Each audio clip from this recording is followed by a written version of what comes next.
ஓம் சாந்தி, ஓம் சாந்தி, ஓம் சாந்தி. நாம் பாக்கிய விதாதாவிலிருந்து ஒவ்வொரு நாளும் சரி, ஆதி ரத்தினங்கள் சொல்ல சொல்ல பாபாவுடன் எப்படி அனுபவம் செய்தார்கள், அந்த அலௌகிக வாழ்க்கை எப்படி அவர்கள் வாழ்ந்தார்கள், அந்த வகையில நாம் தொடர்ச்சியாக பார்த்து கொண்டு வருகிறோம். இன்று நாம் பார்க்கக்கூடிய மகானாத்மா ஆதிரத்தினம் நிர்வர் பாய் பிரம்மகுமார் சகோதரர் நிர்வயர் பாய். அவர் பிதாஸ்ரீ பிரம்மா பாபாவுடன் எப்படி அனுபவம் செய்தார், இறைவனுடைய ஒளியிலிருந்து ஆத்மா அந்த முதல் மனிதர் எப்பொழுதும் பிரியவில்லை அப்படின்று இந்த பாக்கிய விதாத்திலிருந்து தொடங்குகின்றார். முதலில் அவருடைய பயோகிராஃபி பார்க்கலாம். அவர் நவம்பர் 20, 1938 ஆண்டு பிறந்தார்.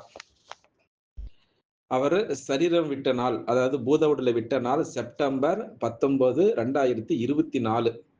கிட்டத்தட்ட 85 வயதாக சரீரத்தினுடைய வயது இருந்தாலும் பிரம்மா பாபாவோட எப்படி அனுபவம் செய்தார், அவர் எப்படி இந்த இயக்கத்துக்கு வந்தார் அப்படின்னு முழுமையாக நாம் பார்க்கலாம். கவனமுடன் கேட்டு எல்லையற்ற வைராக்கியத்தை கொண்டு வரலாம். சகோதரர் நிர்வயர் அவர்கள் 1959 ஆண்டு இந்த ஆன்மீக பல்கலைக்கழகத்துக்கு வந்து சேர்ந்தார். இப்போ 1950, 59, 1936 யஜ்யம் ஸ்டார்ட் ஆச்சு. சிந்தி ஹைதராபாத்ல பாகிஸ்தான்ல. பிறகு 1950 ஆண்டு இந்தியாவுக்கு வந்தாங்க. அதன் பிறகு 1959 ஆண்டு நம்ம ஆன்மீக சகோதரர் வந்தார், மூத்த ராஜயோகி. அவர்கள் பிரஜாபிதா பிரம்மகுமாரிகள் ஈஸ்வரிய விஸ்வவித்யாலயத்துடைய செக்ரட்டரி ஜெனரலாக இருந்தார் கடைசி வரைக்கும். சரி, அவர் குளோபல் ஹாஸ்பிட்டல் ரிசர்ச் சென்டராக அவர் அபுமல் இருக்கக்கூடிய இதுல மேனேஜிங் ட்ரஸ்டி மற்றும் ஜானகி ஃபவுண்டேஷன், அதாவது லண்டன், இதில் வைஸ் பிரசிடென்டாக இருந்தார். யாரு? நிர்வய சகோதரர் அவர்கள். இவர் இந்தியா மற்றும் வெளிநாடுகளில் இந்த இறைஞானத்தை பரப்புவதற்காக சுற்றுப்பயணம் செய்திருக்கின்றார். 1982 ஆண்டு யுனைடெட் நேஷனினுடைய நடந்த ஒரு ஆயுதம் தவிர்ப்போம் என்ற கருத்தரங்கில் 2வது செஷனில் இந்த இயக்கத்திற்கான பிரதிநிதியாக கலந்து கொண்டார் நம்முடைய ஆன்மீக சகோதரர். நிர்வயர் சகோதரர் நல்ல பேச்சாளர் மற்றும் எழுத்தாளர். சகோதரர் ஆங்கில மாத இதழான த வேர்ல்ட் ரினிவல் என்ற பிரசுரத்தினுடைய முக்கிய ஆசிரியர் ஆவார்கள்.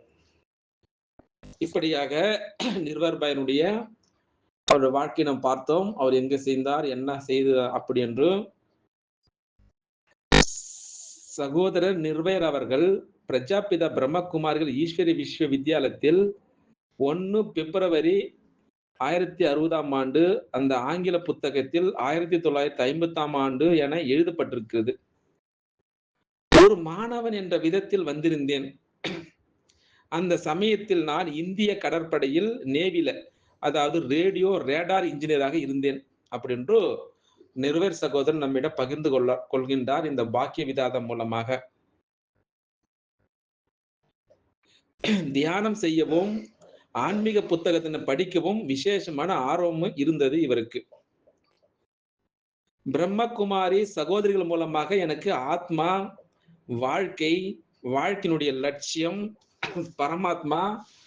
பரமாத்மாவுடைய சம்பந்தம், பரமாத்மாவுடைய காரியம், பரமாத்மாவுடைய கர்மம், பரமாத்மாவுடைய அகர்மம் விகர்மம் போன்றவற்றின் ஞானம் கிடைத்தது இந்த பிரம்மகுமாரிகள் ஈஸ்வரி விஸ்வவித்யாலயத்தினுடைய விசேஷம். இந்த ஞான யோகத்தின் கல்வி, நடைமுறை அனுபவம் சரி மற்றும் ஈஸ்வரிய வழியை ஆதாரமாக கொண்டிருக்கிறது. சாதாரண ஆத்மா பரமாத்மா என்று இல்லாமல் இது வாழ்க்கையில ஒன்றி இருக்கிறது ஸ்பிரிச்சுவாலிட்டி அப்படின்றார். அதனுடைய தாக்கம் என்னுடைய வாழ்க்கையில் முதல் நாளிலிருந்து அனுபவமாக ஆரம்பித்தது. பல பழைய சம்ஸ்காரங்கள் சிறிது நாட்களிலே மாறியே விட்டது. பழைய சம்ஸ்காரத்தை சொல்றார். 15 நாட்களுக்கு பிறகு நான் பரலோகிக்க பரமபிதா பரமாத்மா சிவன் பிதாஸ்ரீ பிரம்மாவினுடைய சாகார உடலினுடைய ஆதாரம் எடுத்து இந்த கல்வி அளித்திருக்கிறார் என்ற ஞானம் முழுமையாக புரிந்துவிட்ட பொழுது இந்த மாதிரியான அலௌகிக பாப்தாதாவை சந்திக்க வேண்டும் அப்படி என்று என்னுடைய மனதில் என்ன வந்தது அப்படின்னு சொல்கின்றார். சாதாரண விஷயம் அது. ஆனால் நான் அரசாங்க வேலையில் விடுமுறை கிடைக்கவில்லை அந்த நேவில. ஆதலால் நான் கீழே குறிப்பிட்டது போல கடிதம் எழுதினேன். இப்ப சொல்றாரு வந்து, Paramapita Paramatma Sivan, care of Prajapita Brahma, Pandav Bhavan, Mount Abu இது போல கடிதம் எழுதினார். உண்மையில் இது கூட ஒரு வித்தியாசமான விஷயம் தானே. கடவுளோடு கடித போக்குவரத்து செய்யக்கூடிய வாய்ப்பு கிடைத்தது. என்னது? Paramapita Paramatma Sivan, care of Prajapita Brahma, Pandav Bhavan, Mount Abu அப்படின்ட்டு. இப்படியாக 4 நாட்களுக்கு பிறகு எனக்கு என் கடிதத்திற்கு இந்த பதில் வந்தது. யாரு? பிரம்மா பாபா எழுதுகின்றார். பிராமணகுல பூஷன், சுய தர்ஷன சக்கரதாரி, சௌபாக்கியசாலி, நூரே ரத்தன், நிர்வேர் சிங்கத்திற்கு பாப்தாதாவின் அன்பின் நினைவுகள். எப்படி அழகா சொல்றாரு. இந்த வார்த்தையை வந்து மதுபன்ல போனீங்கன்னா முதல்ல இந்த வார்த்தை சொல்லுவார் வந்து சௌபாகியசாலி நூரே ரத்னம் அப்படின்னு நிர்வாக பேர் அடிக்கடி இந்த வார்த்தைகளை பயன்படுத்துவார் எல்லாருடைய பிகேங்களுடைய முன்னாடி பிராமண குழந்தைகளை முன்னாடி. இப்படியாக சிங்கத்திற்கு பாப்தாதாவின் அன்பு நினைவுகள் அப்படின்ட்டு எனக்கு செய்தி வந்தது. அந்த செய்தி என்னவென்றால், குழந்தையினுடைய அன்பு நிறைந்த கடிதம் கிடைத்தது. மிகவும் மகிழ்ச்சி. கல்ப முன்பு போலவே முயற்சி செய்து எல்லையற்ற அப்பாவிடமிருந்து 21 ஜென்மத்திற்காக சத்தியுக சொர்க்கத்தினுடைய ராஜ்யத்தினுடைய ஆசி எடுக்க வேண்டும் அப்படி என்று எவ்வளவு அழகா ரிப்ளை செய்திருக்காங்க பாருங்க பிரம்ம பாபா மம்மா அவர்கள். இந்த கடைசி ஜென்மத்தில் யோக பலத்தினால் மாயாஜித் ஆகி ஜெகச்சித் ஆகி, அதாவது பெக்கர் டு பிரின்ஸ் ஆக வேண்டும். மாயாவுடைய தடைகளும் வரத்தான் செய்யும். உண்மையான சிங்கமாகி வெற்றி அடைய வேண்டும். அனைத்து துணையாளிகள் சகிதமாக பாப்தாதாவின் அன்பு நினைவுகள் நேரடியாகவோ ஒரு நாள் வந்து சேர்ந்து விடுவீர்கள் அப்படின்று எனக்கு செய்தி வந்தது மடல். இது ஒரு முற்றிலுமாக ஒரு வித்தியாசமான கடிதமாகவே இருந்தது. இப்பேற்பட்ட கடிதம் ஒருபொழுது எந்த ஒரு லௌகிக்க அப்பாவிடம் இருந்தோ இல்லை குருவிடம் இருந்தோ இல்லவே இல்லை. யாருமே எழுதியிருக்க மாட்டார்கள். எவ்வளவு சக்தி, எவ்வளவு மகிழ்ச்சி அடங்கியிருந்தது அந்த கடிதத்தில் அப்படின்று சகோதரர் பிரம்மகுமார் நிர்வயர் அவர்கள் நம்மிடம் பாக்யதாதாவிடமிருந்து நம்மிடம் விவரித்துக் கொண்டிருக்கின்றார். அந்த கடிதத்தில் அப்பொழுதிலிருந்தே என்னுடைய தொடர்பு மிகவும் அன்பான அலௌகிக்க பாப்தாதாவுடன் கடித போக்குவரத்து மூலமாக ஆரம்பமானது. அது மட்டுமில்லாமல் வாரத்திற்கு 1-2 கடிதங்கள் கண்டிப்பாக வந்து கொண்டே இருந்தன. இப்படியாக எந்த நாளை நான் எதிர்பார்த்து கொண்டிருந்தேனோ கடைசியில் அந்த நாள் வந்து சேர்ந்தது. ஜூலை 1960 நான் பாப்தாதாவை நேராக சந்திப்பதற்காக மவுண்ட் அபில் அமைந்துள்ள மதுபன் சொர்க்க ஆசிரமத்திற்கு வந்து சேர்ந்தேன். எப்ப சொல்றாரு? ஜூலை 1960. மதுபன் வந்து சேர்ந்த உடனே சுத்தமான சூழல், சுயநலமற்ற தெய்வீக அன்பு, அது மட்டுமா அந்த அமைதியினுடைய அனுபவம் ஆக ஆரம்பித்தது எனக்கு. அந்த பாண்டபாவில் சென்று சேர்ந்த சிறிது நேரத்திற்கு பிறகு பாபாவுடைய அறைக்கு சென்றேன். இப்ப இருக்கு இல்லையா 4 அறை, 4 தாமம், அதில் பாபாவுடைய அறைக்கு சென்றேன். அப்ப பிரம்ம பாபா ஒரு கதியில் வீற்றிருந்தார். அப்ப நானும் யோக யுக்தமாகி அமர்ந்து விட்டேன் அங்கே. பாபாவை முதல் முறையாக நேரடியாக சந்தித்துக் கொண்டிருந்தேன். வெள்ளை ஆடதாரி பாபாவை பார்த்து கொண்டிருக்கும் பொழுதே அவருடைய நெற்றிலிருந்து எனக்கு ஒரு ஒளிக்கோலம், அதாவது சிறிய வட்டமாக தெரிய வந்தது. பாபாவிடமிருந்து மிக மிக மதுரமான தன்மை, இனிமைத்தன்மை, மதுரத்தன்மை, இனிமைத்தன்மை, அன்பு மற்றும் சக்தியினுடைய அலைகள் அப்படி வந்து கொண்டிருந்தன. அவற்றை வர்ணிப்பது அவ்வளவு கடினமாகும். நான் எங்கு அமர்ந்திருக்கிறேன் என்பது கூட எனக்கு மறந்தே விட்டது அப்படின்னு சொல்கின்றார் அனுபவத்தை. இப்ப அப்படி நம்ம பாண்டவன்ல பாபாவுடைய அருள் அங்கே அனுபவம் செய்யலாம். சிறிது நேரத்திற்கு பிறகு எனக்கு பாபாவுடைய சாகார, அதாவது பௌகிக சரீரம் கூட ஜோதிர்மயமாகவும் சூட்சமமாகவும் எனக்கு தெரிய ஆரம்பித்தார். பிறகு அதனையும் கடந்து ஜோதி சொரூப சிவபாபா மட்டும் தெரிந்து கொண்டிருந்தார். இது முற்றிலுமே ஒரு வித்தியாசமான அனுபவமாக இருந்தது எனக்கு. என்னுடைய மகிழ்ச்சிக்கு ஒரு எல்லையே இல்லாமல் இருந்தது. எனக்கு பரலோகிக மற்றும் அலௌகிக பாப்தாதா எனக்கு முன்னதாக கிடைத்தார்கள் அப்படின்னு சொல்கின்றார். உலகத்தின் பெரியதிலும் பெரிய பிரபலமானவர் என்னுடைய அப்பாவாக அவரோடு ஒரு கல்பத்திற்கு பிறகு சந்தித்துக் கொண்டிருக்கின்றேன்.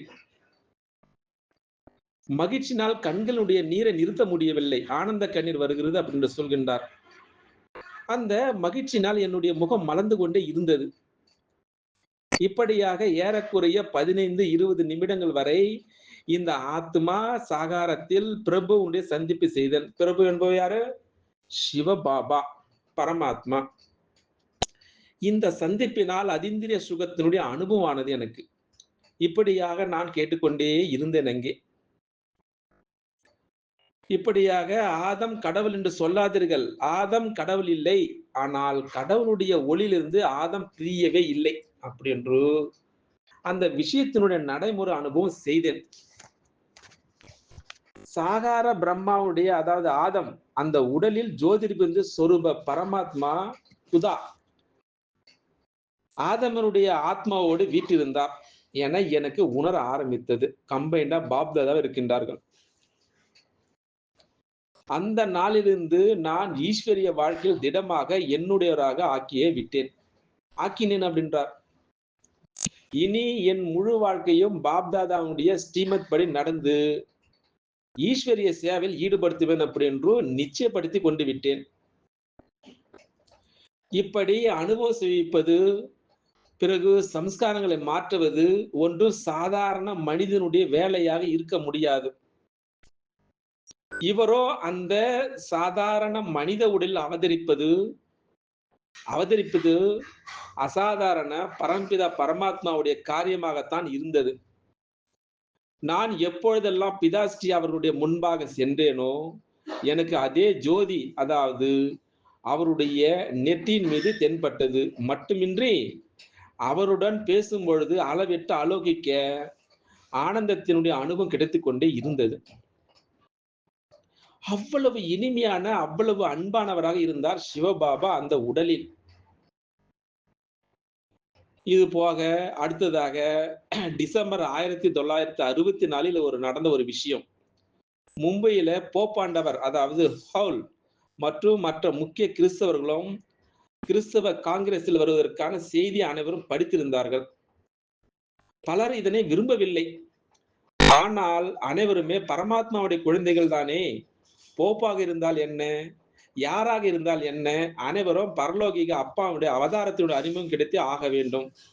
யாரு ஏற்றுக்கொண்டால் என்ன, ஏற்றுக்கொள்ளாவிடனும் என்ன. அதனால் பாப் தாதாவுடைய வழிகாட்டுதலின்படி மும்பையில் இருக்கக்கூடிய அந்த மெரின் டிரைவில் ஒரு விசேஷமான உலக புனரமைப்பினுடைய கண்காட்சிக்கு ஏற்பாடு செய்யப்பட்டது. மற்றும் ரோமில் போப்பாண்டவருக்கு தந்தி மூலமாக கண்காட்சி பார்ப்பதற்கான அழைப்பது அங்கு அனுப்பி வைக்கப்பட்டது. இப்படியாக நிர்வேர் அவர்கள் தன்னுடைய அனுபவத்தினை மும்பையில சொல்லிக் கொண்டிருக்கின்றார் நம்மிடம். போப்பாண்டவருக்கு ஈஸ்வரிய ஞானத்தின் 30 இன்ச்சுக்கு 40 இன்ச்சு அளவில் வண்ணமயமான அந்த படங்களுடைய தங்கமயமான ரியல் கீதையினுடைய செட் இருந்தது. அதை பரிசாக கொடுத்து கொண்டே சகோதரர் ஜெகதீஷ் சந்திரர் அவர்கள் இந்த படங்களை புரிந்து கொள்வதனால் மற்றும் உண்மையான கீதையினுடைய பயிற்சினால் தான் சொர்க்கத்தினுடைய அந்த பிராப்தி ஏற்பட முடியும் அப்படின்ற செய்தி கொடுத்தார். அதற்கு போப்பாண்டவர் நான் முயற்சி செய்கிறேன் அப்படின்னு சொன்னார். போப்பாண்டவர் ஃபவுல் அன்றி முக்கிய கார்டினல், அதாவது ஏகோக்யானின் மற்றும் மற்ற கார்டினல்கள் மற்றும் மற்ற பாதிரிமார்களுக்கும் படங்களுடைய தங்கமயமான ஈஸ்வரிய பரிசுகளுடைய ரூபத்தில் நூற்றுக்கணக்கான எண்ணிக்கையில் அங்கு அளிக்கப்பட்டது. பரமாத்மாவுடைய செய்தி. சிவபாபா அவர்கள் பிதாஸ்ரீ மூலமாக மேலே கூறப்பட்ட அனைத்து காரியங்களை செய்வதற்கான வழிகாட்டுதல்களை இவ்வாறாக சொல்லியிருந்தார். எப்படி வழிகாட்டணும் உங்களுக்கு? கிறிஸ்தவ குழந்தைகள் பாரதத்தில் வந்து கொண்டிருக்கின்றார்கள். பாரதம் பரமாத்மாவுடைய ஜென்ம மற்றும் கர்ம பூமியாகும். அதனால் அவர்கள் அனைவரிடமும் அந்த தந்தையினுடைய செய்தி அவர்களுக்கு கண்டிப்பாக கிடைக்க வேண்டும். போப்பாண்டவருக்கு கூட ஈஸ்வரிய ஞானம் தருவதற்காக செய்தி அனுப்புவது என்ற இந்த காரியம் எந்த ஒரு சாதாரண மனிதர்களுடையதாக இருக்க முடியுமா? ஆனால் சிவபாபாவோட பார்வையிலும் அந்த ஆத்மா கூட அவருடைய ஒரு குழந்தைதானே. அப்படி என்று நிர்வர்பா தன்னுடைய போப்பாண்டவருக்கு எப்படி கடிதம் கொடுக்க வேண்டும், எப்படி அறிமுகம் கொடுக்க வேண்டும் என்று நம்மிடம் சொல்லிக் கொண்டிருக்கின்றார். இப்படியாக கருணை கடலாக இருக்கக்கூடிய பரமாத்மா, மன்னிப்பு கடலாக இருக்கக்கூடிய பரமாத்மா, சாகார பாபாவுடைய ஒவ்வொரு மகா வாக்கியமும் சரி, ஒவ்வொரு காரியமும் சரி, ஒவ்வொரு எண்ணம் சரி, ஆத்மாக்களாக எங்களுக்கு முன்னேற்றமும் சரி, நன்மைக்காகத்தான் இருந்தது. ஏனென்றால் சிவபாபா கருணுடைய கடல். அவருடைய அனைத்து காரியங்களும் ரதமான பிரம்மா பாபாவா இவர் அனைத்தையும் செய்து முடித்தார். இப்படியாக இன்னொரு விஷயம் சொல்றார். 1966ஆம் ஆண்டு இந்த விஷயம் நடந்தது. அந்த ஆண்டில் ஒன்றுக்கு நினைவுக்கு வருகிறது அப்படின்னு சொல்கின்றார். என் நண்பர் ஒருவர் ஒரு பத்திரிகையில் நிருபராக இருந்தார்.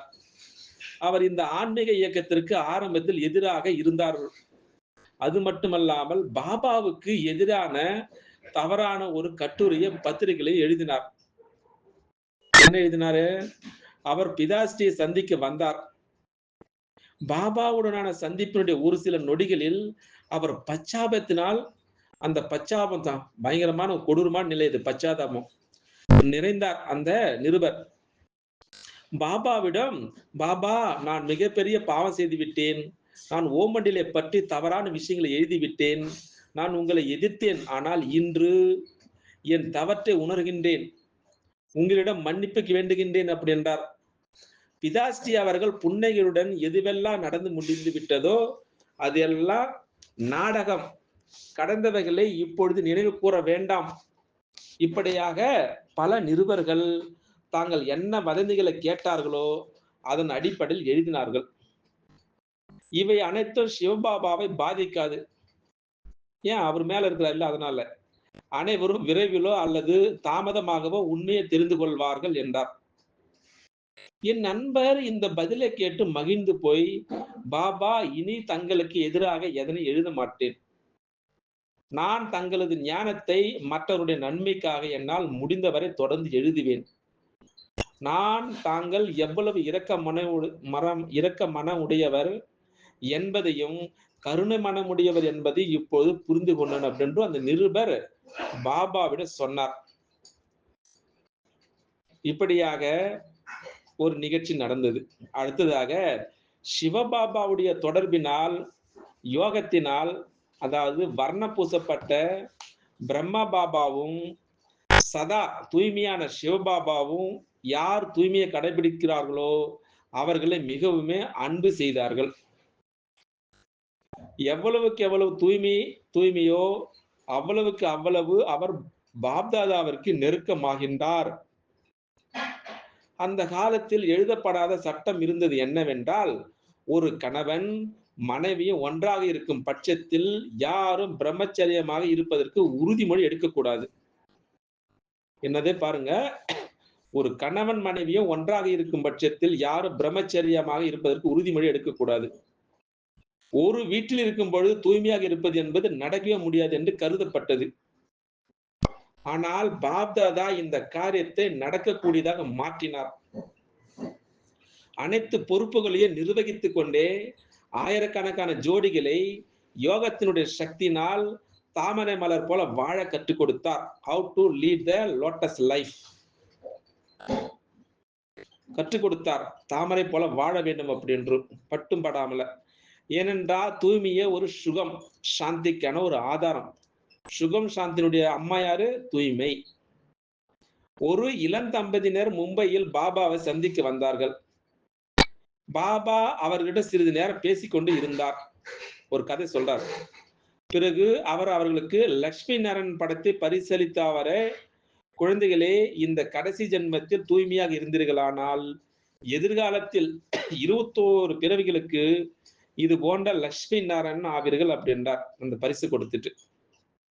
சொல்லுங்கள் குழந்தைகளே, இந்த வயதான அப்பாவுடைய வேண்டுகோளிற்கு இணங்குவீர்களா என்றார்.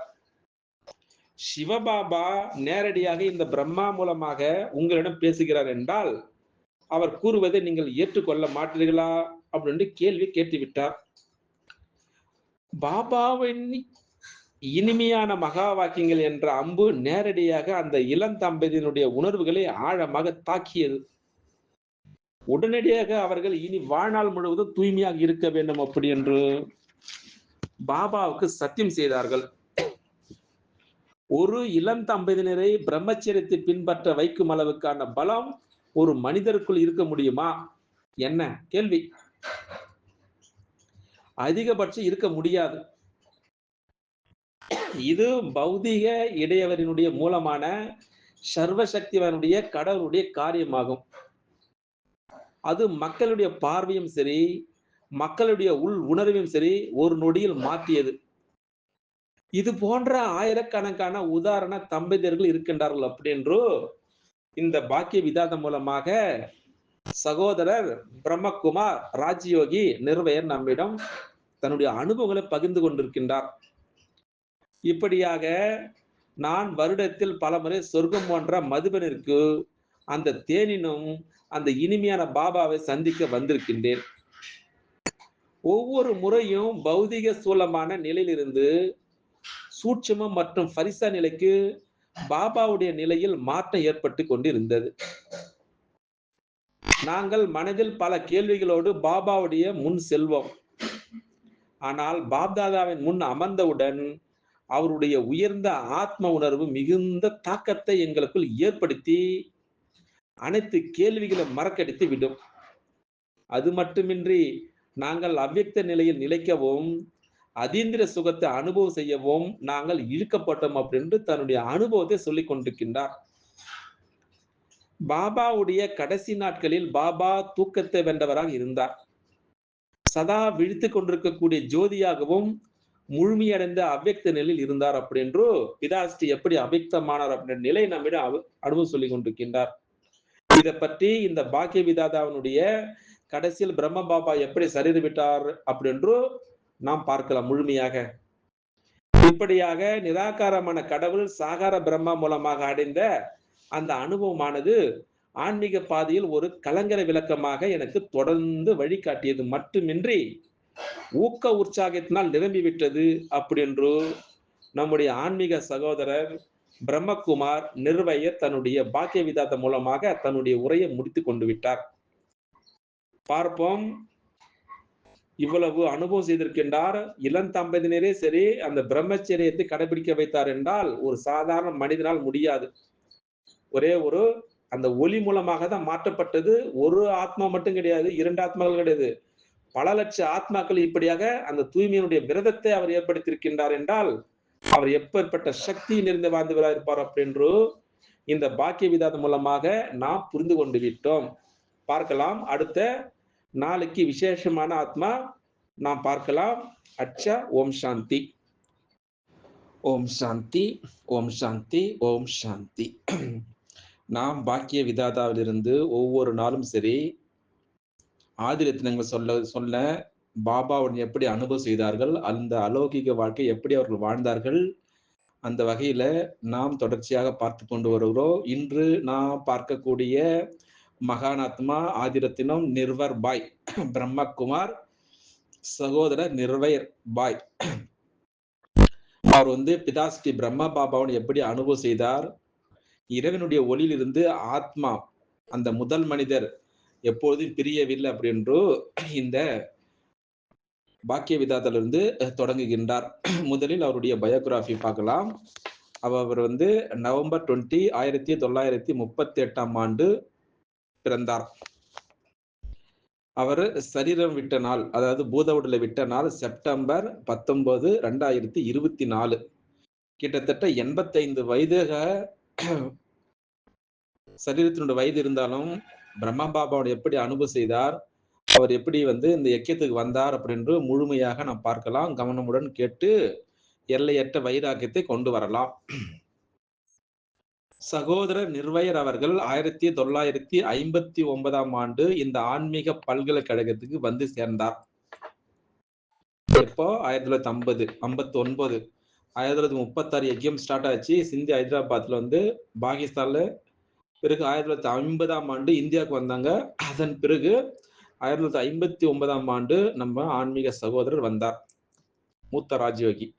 அவர்கள் பிரஜாபிதா பிரம்மகுமாரிகள் ஈஸ்வரிய விஸ்வவித்யாலயத்துடைய செக்ரட்டரி ஜெனரலாக இருந்தார் கடைசி வரைக்கும். சரி, அவர் குளோபல் ஹாஸ்பிட்டல் ரிசர்ச் சென்டராக அவர் வந்து அபுமல் இருக்கக்கூடிய இதுல வந்து மேனேஜிங் ட்ரஸ்டி மற்றும் ஜானகி ஃபவுண்டேஷன், அதாவது லண்டன், இதில் வைஸ் பிரசிடென்டாக இருந்தார். யாரு? நிர்வய சகோதரர் அவர்கள்.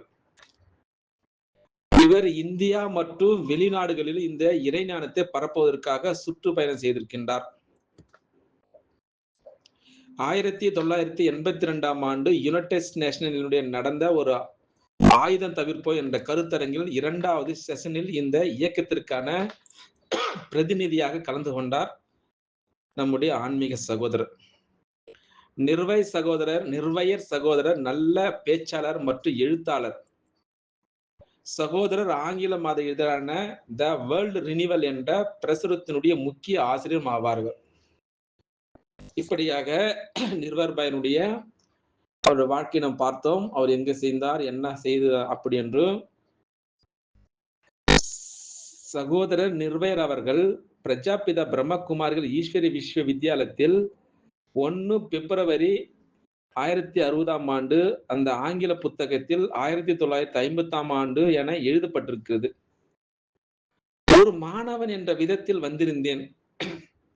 அந்த சமயத்தில் நான் இந்திய கடற்படையில் நேவில, அதாவது ரேடியோ ரேடார் இன்ஜினியராக இருந்தேன் அப்படின்று நிர்வயர் சகோதரன் நம்மிடம் பகிர்ந்து கொள்கின்றார் இந்த பாக்கிய விதாதம் மூலமாக. தியானம் செய்யவும் ஆன்மீக புத்தகத்தினை படிக்கவும் விசேஷமான ஆர்வமும் இருந்தது இவருக்கு. பிரம்மகுமாரி சகோதரிகள் மூலமாக எனக்கு ஆத்மா, வாழ்க்கை, வாழ்க்கையினுடைய லட்சியம், பரமாத்மாவுடைய சம்பந்தம், பரமாத்மாவுடைய காரியம், பரமாத்மாவுடைய கர்மம், பரமாத்மாவுடைய அகர்மம், விகர்மம் போன்றவற்றின் ஞானம் கிடைத்தது இந்த பிரம்மகுமாரிகள் ஈஸ்வரி விஸ்வவித்யாலயத்தினுடைய விசேஷம். இந்த ஞான யோகத்தின் கல்வி, நடைமுறை அனுபவம் சரி மற்றும் ஈஸ்வரிய வழியை ஆதாரமாக கொண்டிருக்கிறது. சாதாரண ஆத்மா பரமாத்மா என்று இல்லாமல் இது வந்து வாழ்க்கையில ஒன்றி இருக்கிறது ஸ்பிரிச்சுவாலிட்டி அப்படின்றார். அதனுடைய தாக்கம் என்னுடைய வாழ்க்கையில் முதல் நாளிலிருந்து அனுபவமாக ஆரம்பித்தது. பல பழைய சம்ஸ்காரங்கள் சிறிது நாட்களிலே மாறியே விட்டது. பழைய சம்ஸ்காரத்தை சொல்றார். 15 நாட்களுக்கு பிறகு நான் பரலோகிக்க பரமபிதா பரமாத்மா சிவன் பிதா ஸ்ரீ பிரம்மாவினுடைய சாகார உடலினுடைய ஆதாரம் எடுத்து இந்த கல்வி அளித்திருக்கிறார் என்ற ஞானம் முழுமையாக புரிந்துவிட்ட பொழுது இந்த மாதிரி நான் அலௌகிக பாப்தாதாவை சந்திக்க வேண்டும் அப்படி என்று என்னுடைய மனதில் என்ன வந்தது அப்படின்னு சொல்கின்றார். சாதாரண விஷயம் அது. ஆனால் நான் அரசாங்க வேலையில் விடுமுறை கிடைக்கவில்லை அந்த நேவில. ஆதலால் நான் கீழே குறிப்பிட்டது போல கடிதம் எழுதினேன். இப்ப சொல்றார் வந்து Paramapita Paramatma Sivan, care of Prajapita Brahma, Pandav Bhavan, Mount Abu, இது போல கடிதம் எழுதினார். உண்மையில் இது கூட ஒரு வித்தியாசமான விஷயம் தானே. கடவுளோடு கடித போக்குவரத்து செய்யக்கூடிய வாய்ப்பு கிடைத்தது. என்னது? Paramapita Paramatma Sivan, care of Prajapita Brahma, Pandav Bhavan, Mount Abu அப்படின்று. இப்படியாக 4 நாட்களுக்கு பிறகு எனக்கு என் கடிதத்திற்கு இந்த பதில் வந்தது. யாரு? பிரம்மா பாபா எழுதுகின்றார்.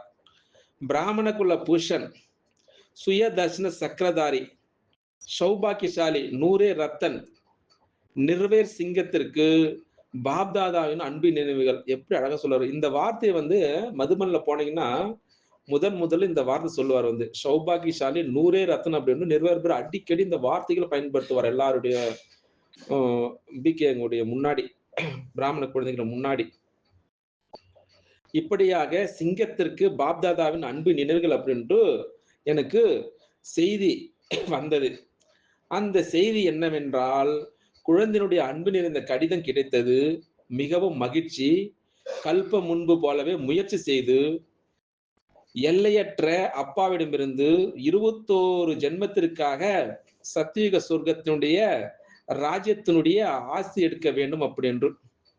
எவ்வளவு அழகா ரிப்ளை செய்திருக்காங்க பாருங்க, பிரம்மபாபா அம்மா அவர்கள். இந்த கடைசி ஜென்மத்தில் யோக பலத்தினால் மாயாஜித் ஆகி, ஜெகச்சித் ஆகி, அதாவது பெக்கர் டு பிரின்ஸ் ஆக வேண்டும்.